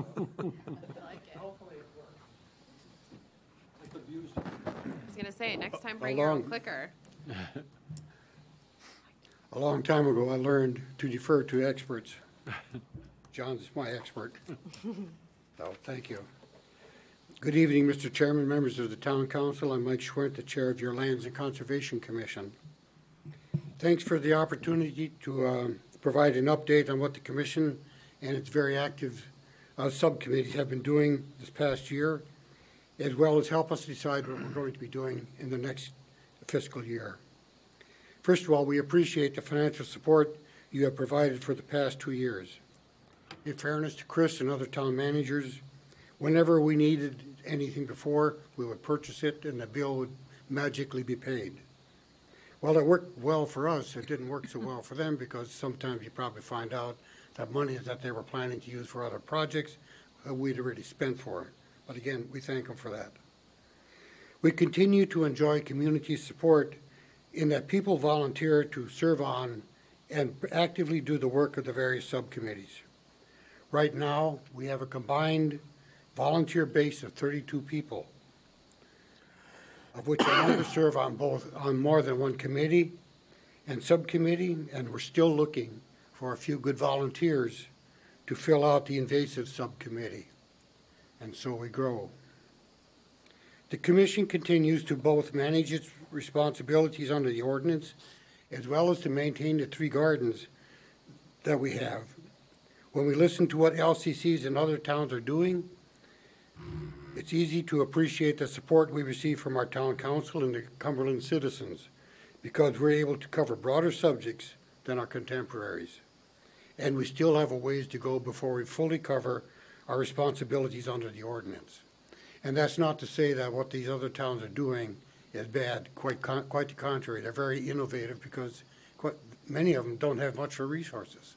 I was talking to one last year, they had a budget of $900. Doesn't go very far until you start being imaginative. In the past year, we worked with Whitney to improve the information available to the public on the town's websites. This has included up-to-date information on both the LCC and the subcommittee functions and activities. Of course, we're going to have to add a page for the invasive subcommittee as we move along here. We have also updated the information on the parks work pages and web pages, and in addition to adding interactive maps to our trails, we've updated the maps for each of the facilities. Forests and natural resources. It's one of our senior subcommittees, and they expanded the horizons this year, moving into the natural resources area. Thank you for endorsing the bird nesting policy. While in some respects it may appear to be a small thing, overall we think it'll play a much larger role in the future. Invasive management within the town forests is needed. We support the continuing grinding efforts in the town forest, as well as spraying of the earlier cut areas to take invasive management to the next level. In Rhines Forest, in earlier years, we scheduled sessions to go out hand cutting the buckthorn. This year, we used some of the carry forward funds to hire a contractor with smaller equipment to spend 5 days mechanically clearing buckthorn. We estimate about 20 acres was cleared. That was a cost of about $7,500 for the 5 days worth of work. Additionally, we continue to work with our forester to identify and plan for future control measures in all our forests. We expect to have his recommended plan of action in the very near future. For the trails, the heavy rains over the past 18 months has challenged the sustainability of many trails in the region. However, the continuing efforts of the Trails Subcommittee has helped mitigate the impact on the wet conditions and allowed us to keep our 16 miles of trails open. Areas of trails that were or could have been 12-foot wide sections of muck are currently 24 inches of 24-inch wide, all-weather, all-season hardened footpaths. The areas that were hardened where hardening was not appropriate, walkways were built over the wet sections, including this 156-foot walkway at Knights Pond and this 46-foot walkway in Greeley Woods. Most recently, the Trails Subcommittee assisted North Yarmouth with the design and construction of a 72-foot walkway over a wet area on the North Yarmouth side of Knights Pond. While the work done by the subcommittee has had a very positive impact on many of the town trails, the weather and traffic have taken a toll on some other trails. Sections of the yellow, red, and blue trails in Rhines Forest are in serious need of improvement. Right now, we're working with North Yarmouth to explore the possibility of making the trail on the southeast side of Knights Pond ADA compliant accessible. The goal would be to have an accessible trail lead from our parking lot around the southeast side over to a viewing platform North Yarmouth is planning on putting right about the town line. It'd be nice to have that if we can do that. Sustainability, another subcommittee. We've made significant strides towards achieving the goals set out in the climate action plans. When you start looking at the Phase 1 action plans, much is readily attainable. For example, the first one is to develop the MSAD solar farm. This is now under contract with Revision Energy and the planning stages for implementation after the next vote. It will include solar panels on middle school and an off-site solar farm. Install industrial scale heat pumps to supplement natural gas heating. Each month we get our bill report which shows us the new heat pumps that are being added around the town, and it's a constant growth, which is good. Phasing in the EV and the plug-in hybrid automobiles, light-duty vehicles, and school buses. In addition to the EV mower we managed to buy for the town, the school has two electric vehicles, and the police department, as we understand it, is looking to phase in hybrid cruisers. The school is applying for EV buses in the upcoming federal grant period. I hope they're better than the ones over in Yarmouth, because they got a beautiful one, except when you get under 17 miles an hour, it continues to play the Canadian national anthem.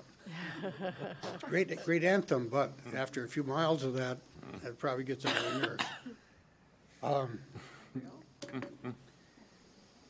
One of the goals was to set aside 250 acres of the forest carbon reserve on town-owned woodlands. That's a done deal. We did that earlier in the year.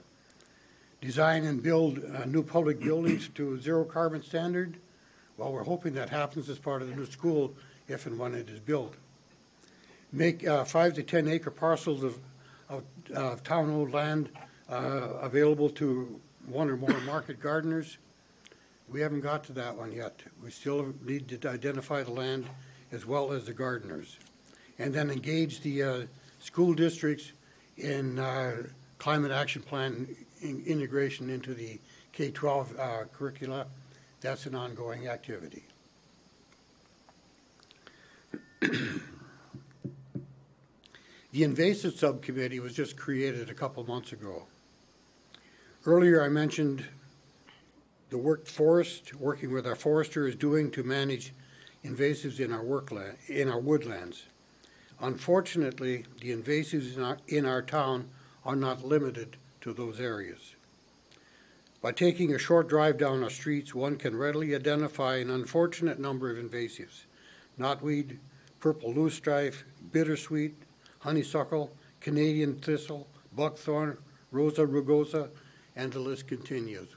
We put 20 different species right outside the door late last fall, just stuff we could readily grab that are available in our town, invasives. Unfortunately, our roads and trails often serve as the main conduits for their spread. Now, you look at the state's list, there's 43 identified invasives, and they just added 30 more to that. So, well, we're just getting started on that. We had previously sprayed the knotweed in town ditches, and it looked like we had good success in knocking it back. Unfortunately, we didn't do the necessary follow-up, and it came back nice and thick. A reminder that follow-up is critical, or we quickly lose any ground we gain. A good place to look at it is right over by Valhalla, that little where they that low spot in there. A couple of years ago, you couldn't see any knotweed in there except the brown stalks. Now it looks great. Although the Invasives Committee is still in its startup phase, they are already starting to systemically looking at the problem. First, they are working on understanding where the worst infestations are located, the species involved, and where spreading is occurring. Then they intend to draft a plan to identify priorities and select the best management strategies, whether biologic, mechanical, or chemical. They will also set up a tracking system so that we'll have a record of what's been done and what follow-up is needed. The state has a program called IMAP Invasives. We did do a training session on that last spring, and we're going to be doing some more work on that. And it's readily available. Our town forester uses that, and you can track where the invasives are, what you've done to them, and how they're doing. So it's a good piece of software. Much of our work can be readily done by our volunteers. However, we will continue to work with Chris and the staff of licensed applicators when herbicide treatments are necessary. We will be considering the use of outside contractors where it makes sense to do that and where we have the funds to do it. And we look to Public Works for their excellent work with their big brontosaurus. The work they've done in the town forest, it's amazing how they're able to go through and take out the invasives and leave the good trees that need to be left behind. In addition to the town property, we need to be able to work with adjacent landowners to help them get their invasives under control. Their success in that is critical to our success. We can see there's a growing interest in that area. A session we sponsored a couple of months ago had 40 people in attendance. Outreach and education will be an important component of our program. We'll continue to host informative presentations and provide information through social media, the town crier, as well as email blasts. Some of that's probably going to end up on your emails, and if you take a look at it, if it resonates with you, let us know. If it doesn't make any sense, let us know as well, because we want to get a good message out there. And then we're going to start putting more stuff onto the town websites as well. A number of us have been working with North Yarmouth residents in an ad hoc situation to do some cleanup in our towns. So far, the bulk of the effort's been right outside Princess Memorial Library, and we're going to be back doing more work out there come springtime again. What you're seeing right there is one bittersweet root, and that's not all of it. That's about 30 feet of it, and we kind of got tired pulling it out of the ground, so we just lopped it off. It's about 2 inches on the end down here at the bottom. So, you know, there's still probably 1.5 miles of root left underneath there. The nice thing about Bittersweet, it's right under the ground, so you can lean on it and generally pull it out. So it was a heck of a task getting that thing out there. In the coming years, we hope to start working on invasive insects and diseases which are headed our way. Some of them are right on our doorstep right now. The purple ash borer and the hemlock woody adelgid, they're in the area right now. So, not good. Our latest, the community orchard, is our newest subcommittee. And we thank you for giving us access to the land around the salt shed for this new endeavor. We have significant plans on what we can use the land for a number of positive outcomes. With funding from the town council, we purchased and installed a shed on site for storing tools. Yeah, you probably noticed the color of the shed there. Kind of fits the theme of the school, I think. I'm not here from around here, but when we're looking at color schemes, we have kind of figured out which one would work with school colors. That was the closest we could get to it. So Barn red, right? barn red, right? Not quite. Yeah. So right now we're going to be using the shed to install the tools that we got with grant money for education, and they're going to be using them in the orchard. Now there was a program last Saturday over at the library showing people on how to use some of this equipment. As I understand, there were about 20 people in attendance. So that was good. There was also a seed swap that went with that, and people seem to be happy with that. Initially, we expect to grow fruits and nuts. That as the trees mature, a product will be available to the citizens at no cost.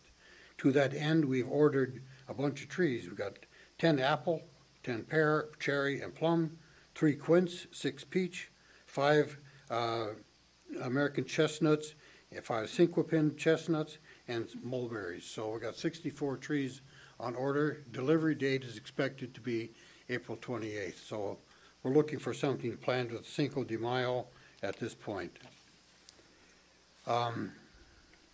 We plan to use the land for education. For starters, we are partnering with the Forside Garden Club again. You may recall that they purchased a number of the benches we have out here. And they gave us money that we used to purchase 125 keystone trees. These are trees that play a unique niche in the environment, providing food for butterflies, moths, and bees. The idea behind them is to show people what they look like, and also teach the unique role that some of these trees provide. You know, there's a lot of red oak around here, but when you look at the keystone trees, the keystones are the black and the white oak. So that's what we ordered, part of them. We expect to provide hands-on time for adults and children to learn how to plant trees and other plants. We want people, especially children, to have an opportunity to get their hands dirty, to learn how to grow and tend plants, and to enjoy the fruits of their labor. We brought community members together to prep all the planting sites for the arrival of the fruit trees in the spring. So far, we've sponsored training sessions at Prince Memorial Library so people can learn various native species, how to propagate, and provided seeds so they can plant some of these in their own backyard. We will be sponsoring additional classes in 2024 on food forest design, grafting cultivars to hardy rootstocks, creating healthy living soils, planting fruit trees, oil-free orchard maintenance, planting to support pollinators, companion planting and propagation techniques, and most of these classes will be taking place right in the orchard itself, so people can see what the orchard looks like and get involved in it. All these are exciting challenges to us. Part of what we need to do to consider when we develop our fiscal year 25 work plan, which is where I'm asking to have drafts available at the February meeting, is to coordinate our plans and efforts with the needs of the town. To that end, we appreciate your advice and counsel as to the direction you, the town council, think we should go with our efforts to complement your goals. So thank you for this opportunity to provide this update on what your lands and conservation has been doing. And thank you, John, for your expertise on getting these slides put together and running that show so well. So thank you.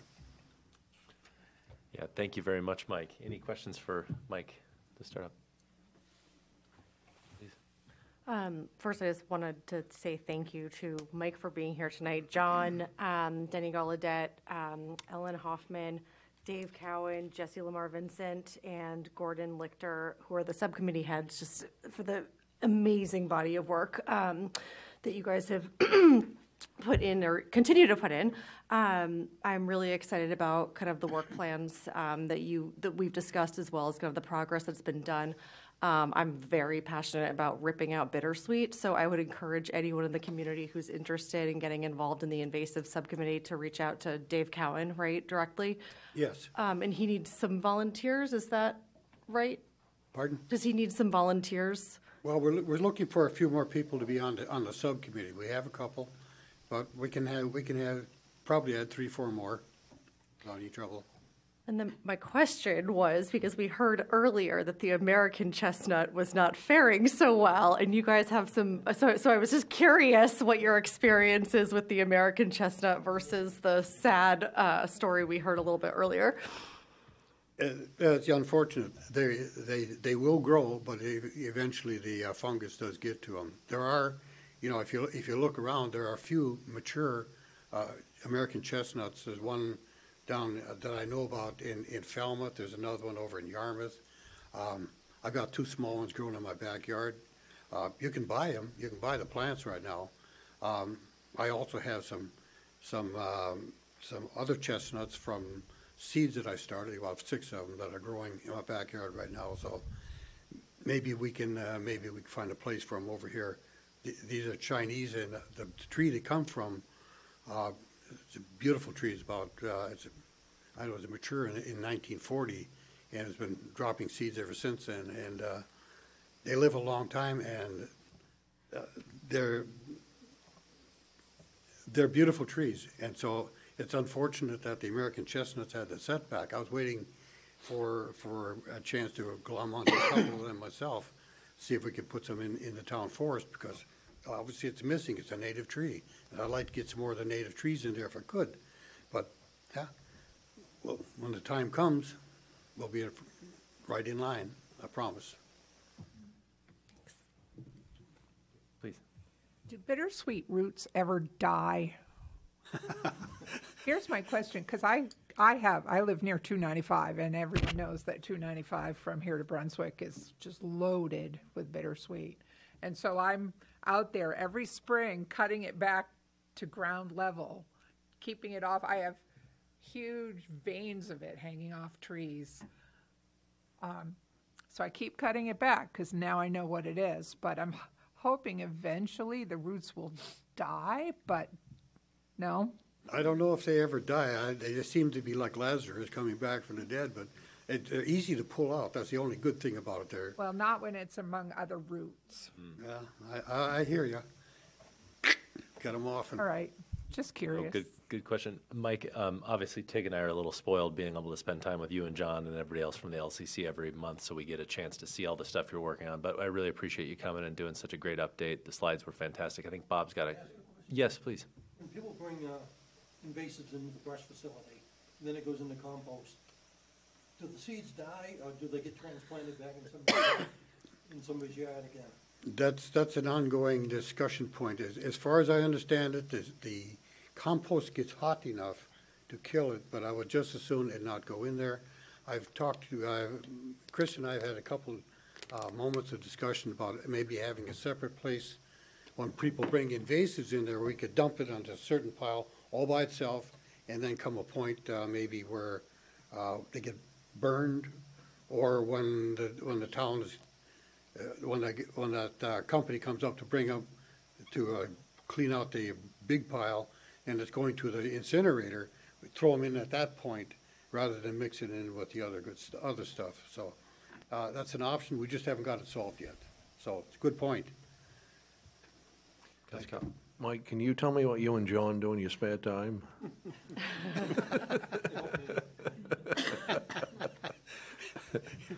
Well, I can't speak for John, but thank you.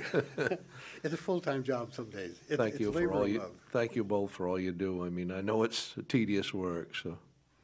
It's fun work. I think. You mentioned keystone species.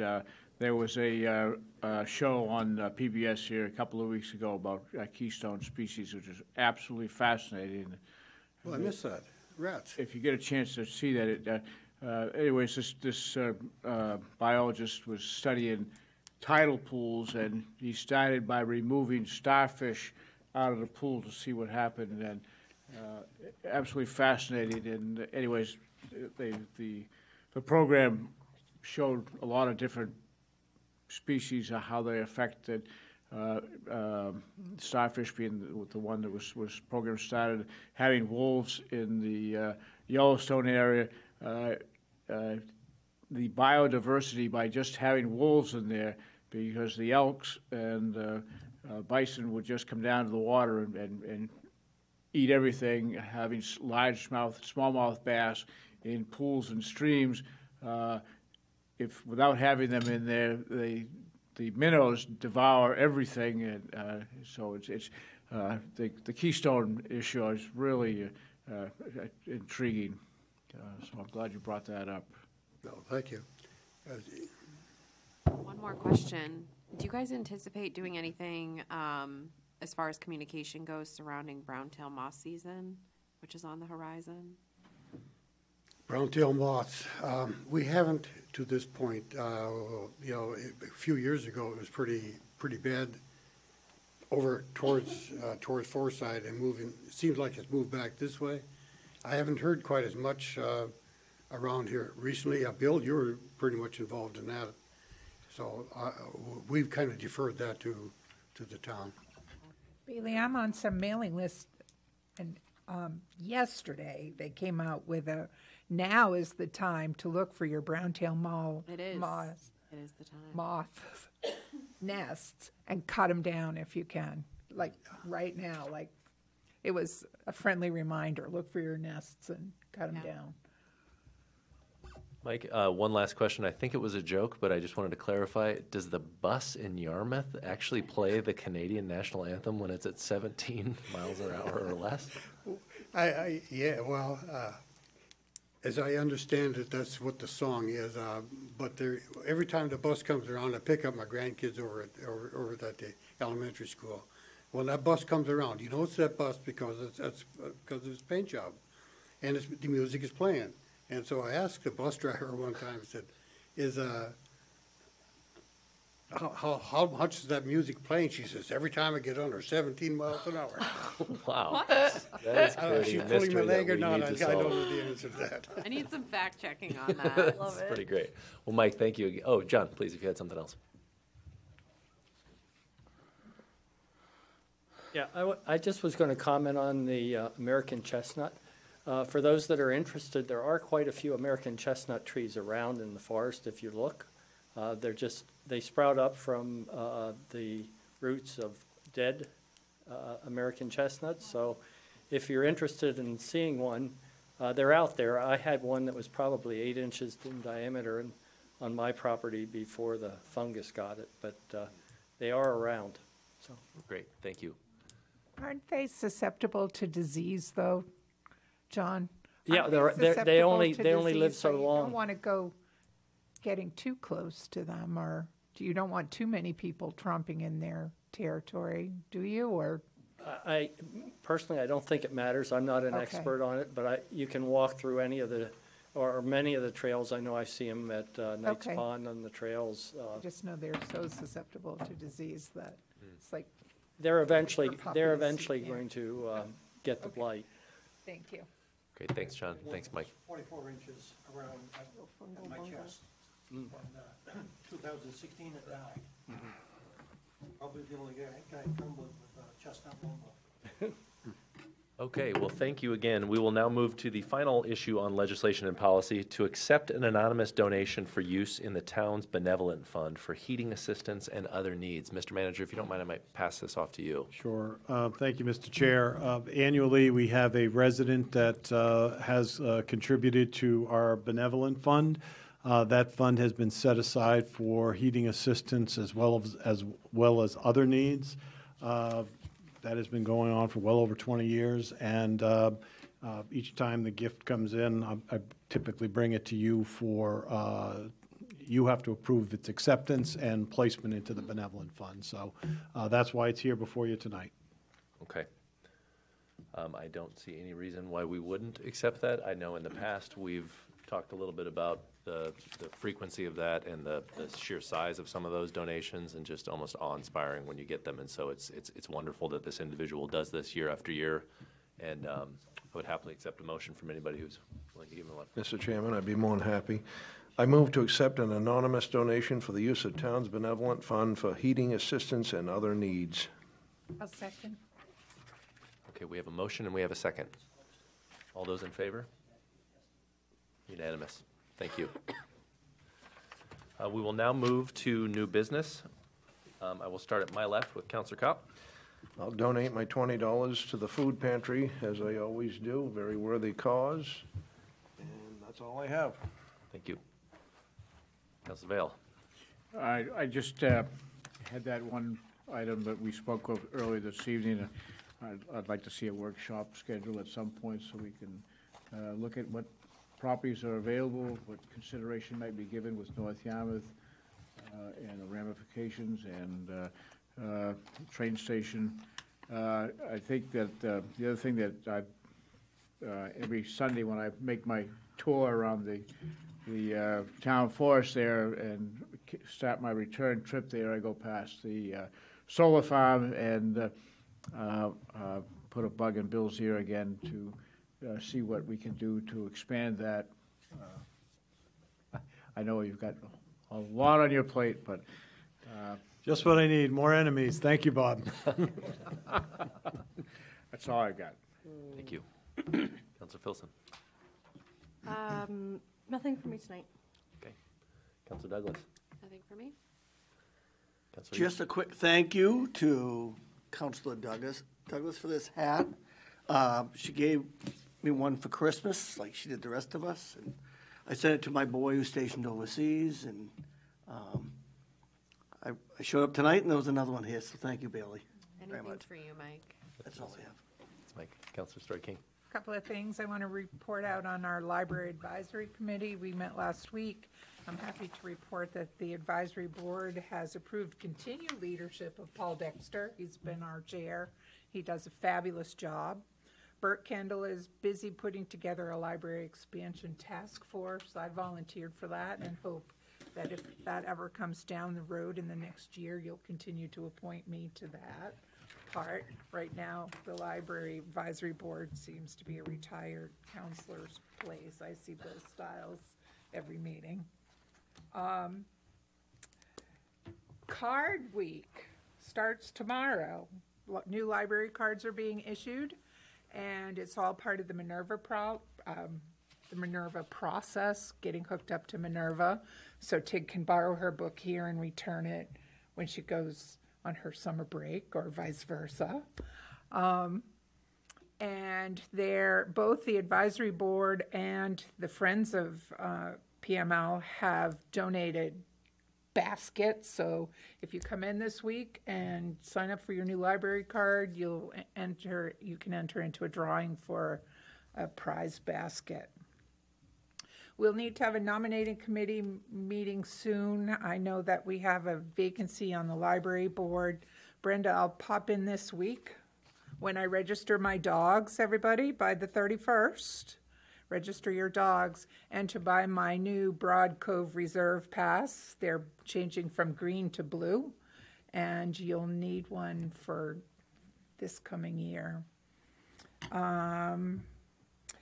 There is a meeting Wednesday at 6 o'clock with the neighbors here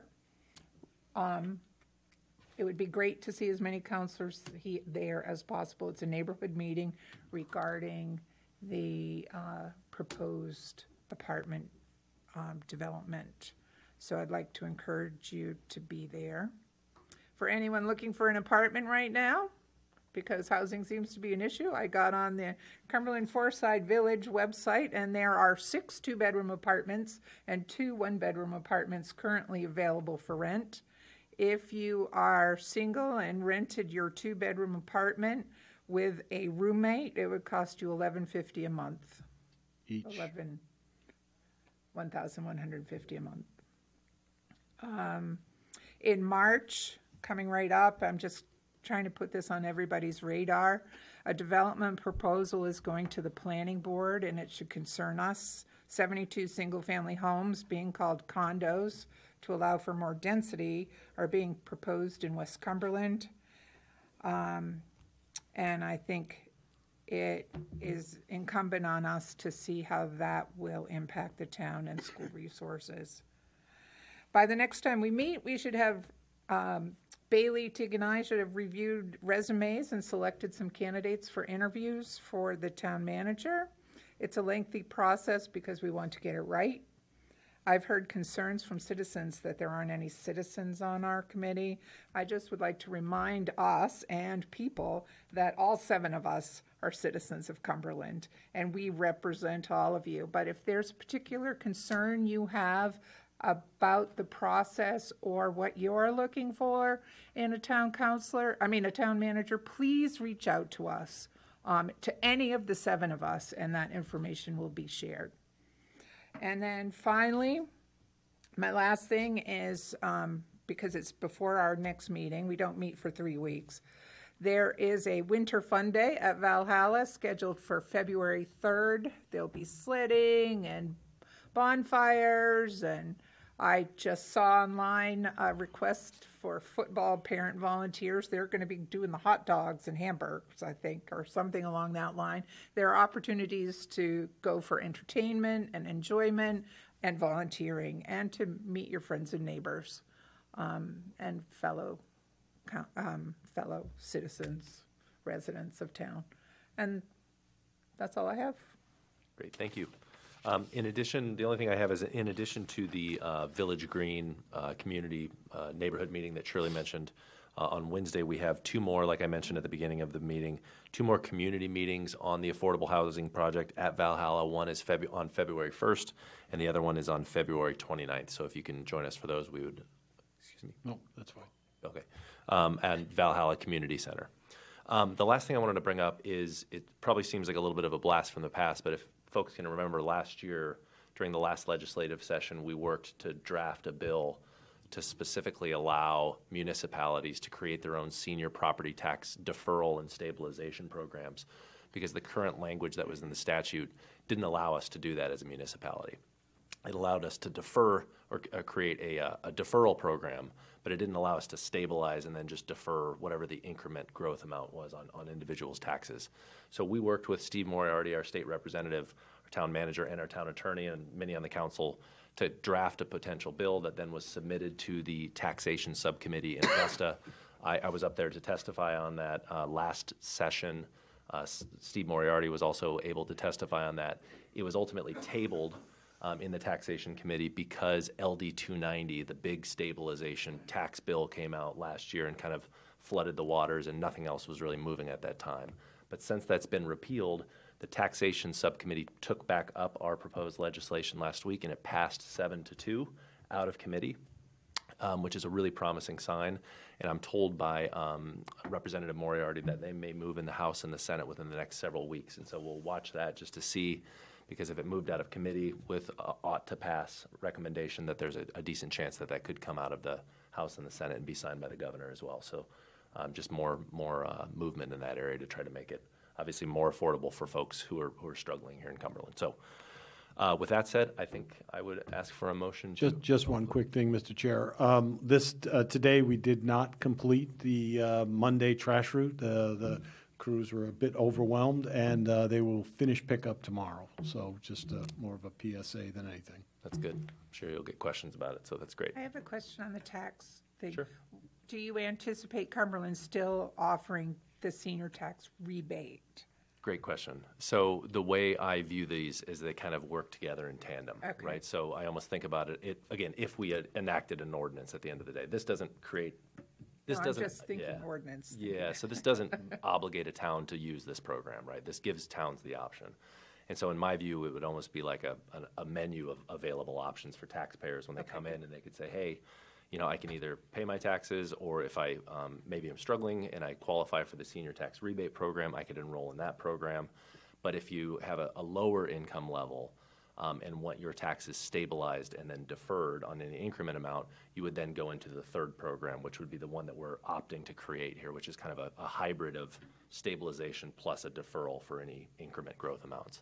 So the amount of credit or the amount of rebate that you would get back under our rebate program would effectively be credited to your account as a taxpayer to create a longer runway for you before any lien ever took effect in terms of non-payment for that deferral amount. It's quite complicated. I think it's sometimes visually helpful to look at it, but they would really work in tandem with one another. So, Mark, could you also share how it we have to wait for the legislature to act before we can enact and develop a new ordinance? So. absolutely, right. So we're still pending to see whether this will even become state law, and if it does become state law, then ultimately municipalities would then be able to create their own ordinances. So there's a lot of steps still in this process.